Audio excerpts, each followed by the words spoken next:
Muchas gracias, presidente. Está claro que este no es un cierre más.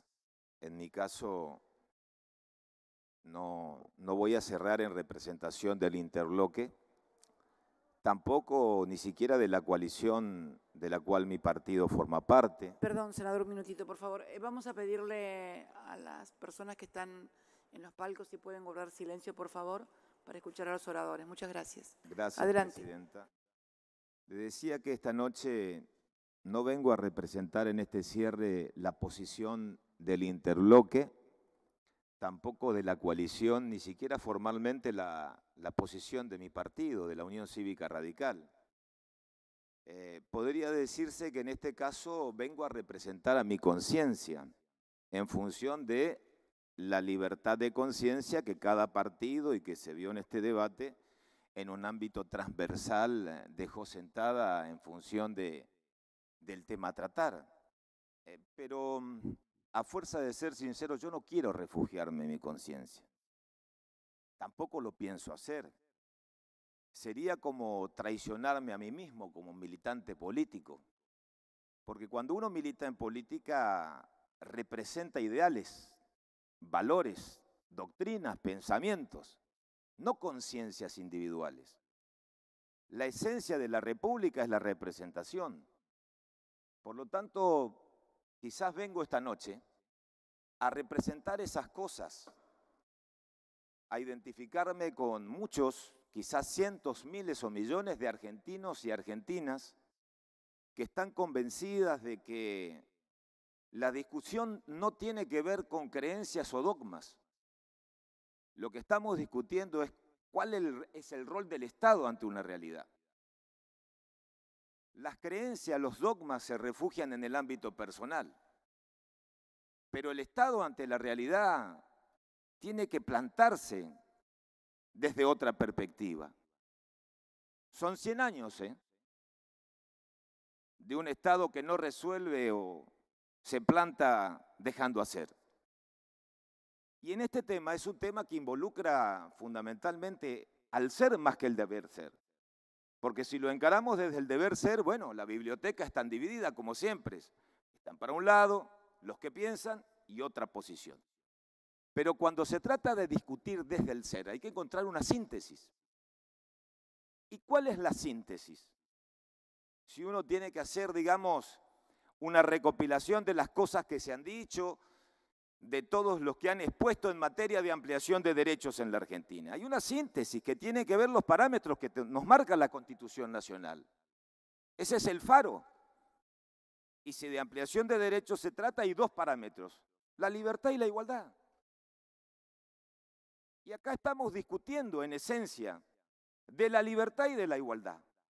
Todo este debate ha girado, independientemente de los dogmas, sobre los límites o los no límites a la libertad. Y también si tenemos la capacidad de romper en serio con las desigualdades que existen en la Argentina. Lógicamente que si hablamos de libertad, no podemos escindirla del concepto de autonomía de la voluntad. Y en este tema, libertad y autonomía de la voluntad, el problema está es que nos cuesta asumir que las mujeres ya decidieron sobre su propio cuerpo, independientemente de lo que podamos pensar, de que podemos estar a favor o en contra, ya tomaron una decisión y quieren saber dónde está, marcado con mucha fuerza lo que tiene que ver el peso de la autonomía, de la voluntad, el fracaso del Estado con la criminalización. Desde 1921 el Estado eligió como el camino la punición, la estigmatización y la criminalización. ¿Qué logró? Nada. Desde el punto de vista del freno de la autonomía de la voluntad. Lógicamente que también logró mucho.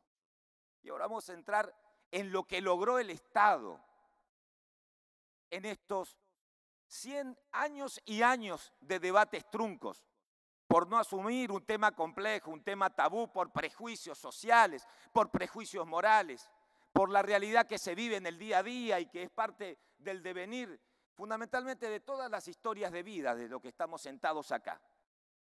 Todos compartimos historias en los colegios, en los grupos de amigos. Sabemos de lo que estamos hablando.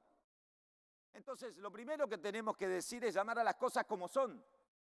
Esta no es una ley que está habilitando a las mujeres a abortar. Esa no es la ley. Se aborta en la Argentina. Se aborta a plena luz del día, en nuestras narices. Ocurren. Es un dato de la realidad. Por supuesto que la sociedad lo resolvió. Sabemos cómo lo resolvió la sociedad. De dos maneras. Con el peso del dinero. Lo dijo la senadora Almirón hoy claramente. El dinero garantiza a las que tienen el acceso a la salud y la ausencia de consecuencias penales. Las que no tienen dinero, las que no tienen recursos, tienen la condena no solamente de la clandestinidad, sino de las peores prácticas y también del peso de la persecución penal. Esa es la historia de las interrupciones de embarazos en la Argentina. Esa es la historia de la clandestinidad en la Argentina. Esa es la historia que este Senado tenía la oportunidad de saldar hace 2 años, como cuestión de Estado, no como creencia, cuestión de fe o dogmas. Entonces yo les pregunto, esta noche acá en nuestro rol, en un Estado, en una nación argentina laica, ¿qué debemos hacer ante la decisión que adoptó la sociedad? Yo les planteo, olvidémonos de colores. Miren, la plaza puede estar dividida en colores. También acá, de manera transversal, hay una división, claro está. Pero acá hay una gran coincidencia. Y acá no hay grises. Acá no hay nubarrones, no hay término medio. Todos sabemos que se aborta clandestinamente en la Argentina. Celestes, verdes, naranjas, todos sabemos que la clandestinidad es el denominador común en la Argentina. Todos. También sabemos, como paso previo, lo que ha significado aquellas provincias que adhirieron, que avanzaron con educación sexual integral, con protocolos. También sabemos, porque lo dicen las estadísticas. Pero ¿qué hacemos como Estado? ¿Qué hacemos como país? ¿Miramos con mezquindad? ¿No damos el debate para que todo siga como todo está a la orden del día? Algunos enriqueciéndose descaradamente con el poder del dinero. Y las mujeres pobres, porque eso hay que decirlo. ¿Quién se perjudica en la clandestinidad en la Argentina? Vamos a hablar de los vulnerables. ¿De qué vamos a proteger hoy ante este hecho concreto? Nadie quiere el aborto en la Argentina, no lo quiere la ley. Nadie quiere el aborto en la Argentina, no lo quiere la ley. La ley protege la desigualdad. ¿Y cuáles son las desigualdades que protege la ley? El punto de partida, la clandestinidad, la pobreza. Hay deudas pendientes del Estado, muchísimas. Muchísimas. Y ojalá este debate transversal que se ha dado de colores en esta casa, celestes, verdes, de distintos bloques. Ojalá se pueda tener la capacidad de encontrar puntos de coincidencia en otros temas pendientes de la Argentina. Pero vamos a arrancar por este. Vamos a hablar del Estado. Miren, yo me he pasado años en este recinto adjetivando al Estado, hablando de un Estado, del Estado ausente, del Estado omnipresente, del Estado bobo, del Estado débil, del Estado fuerte. El problema es que tenemos que el adjetivo del Estado en este tema no es liviano. Es un adjetivo muy complicado. Acá estamos hablando de un Estado cómplice. Un Estado cómplice que deja ser. Pero ¿saben dónde deja ser el Estado cómplice? En materia de salud pública. Acá no estamos permitiendo que a las mujeres que ya tomaron la decisión de abortar, y todos sabemos que la mujer que interrumpe un embarazo de manera clandestina, a la vuelta de la esquina con las peores prácticas, está desesperada, no tiene recursos Y tenemos que escuchar en este recinto que las constituciones provinciales son un freno para no atenderlas en un hospital público. Eso hemos escuchado esta noche. Cambiando el orden de la pirámide jurídica como si fuera que no conocemos el orden público y la predación. La Constitución Nacional, tratados internacionales, leyes nacionales, tratados interprovinciales, constituciones provinciales. Pero más allá de eso, la discusión tiene que ver con una ética de la solidaridad. Eso tenemos que darnos cuenta. ¿Qué vamos a hacer con esas mujeres? Pasaron 2 años del rechazo de la ley. Díganme que alguien me traiga una estadística que en sus provincias mermó la clandestinidad. Denme un número, un ejemplo de que alguna mujer pobre golpeó las puertas de un hospital o de una salita y logró la atención o la contención. Digamos las cosas como son. Esta ley no protege a las mujeres que cuentan con recursos. Acá estamos discutiendo un tema, acá se ha dicho, se habló de justicia social. Bueno, ¿dónde nos paramos en este tema? Porque los abortos ocurren. Y hay gente que no tiene recursos. Algunos hablaron a lo largo del debate. La pandemia no es el momento para discutir estos temas. No es la oportunidad. Miren cómo aumentó la brecha de la desigualdad en la Argentina. Bueno, miren la brecha de la desigualdad. Cuando se incrementa la pobreza, se incrementa la clandestinidad. Se incrementa la clandestinidad. ¿Qué vamos a esperar? ¿Qué vamos a hacer? Por supuesto, yo recuerdo el debate de hace 2 años. Las provincias, las que tienen que adherir, las que no adhirieron, lo que hace falta. Y así seguimos. Yo creo que el Estado tiene que pisar fuerte y hay que arrancar por algo. Y este no es un arranque menor. No solamente se garantiza autonomía, sino cómo avanzamos en la desigualdad. Y no es un tema menor avanzar en la desigualdad en la Argentina. No es un tema menor garantizar a todas las mujeres en la Argentina el acceso a la salud pública. Ese es el debate, no es otro. No se discuten otras cosas. Podrán haber colores, repito, pero todos saben que se aborta. Pero también todos saben que el dinero marca la cancha. Marca con fuerza. Marca con fuerza. Y la que no tiene nada y que nosotros sabemos porque acá supuestamente se milita en política, se conoce la realidad de las mujeres, de los barrios, de la clandestinidad, de la exclusión y también del peso, y hay que decirlo, de determinadas corporaciones que se habló a lo largo y a lo ancho de este debate. Pero acá representamos también intereses, no corporativos, sino de la sociedad. Entonces, cada uno sabe dónde se tiene que parar en este debate. Cada uno sabe la decisión que debe tomar. Pero la prioridad es un trato igualitario en materia de salud pública para las mujeres en la Argentina. Repito, si no se aprueba la ley, mañana pasará lo que pasó hace 2 años atrás.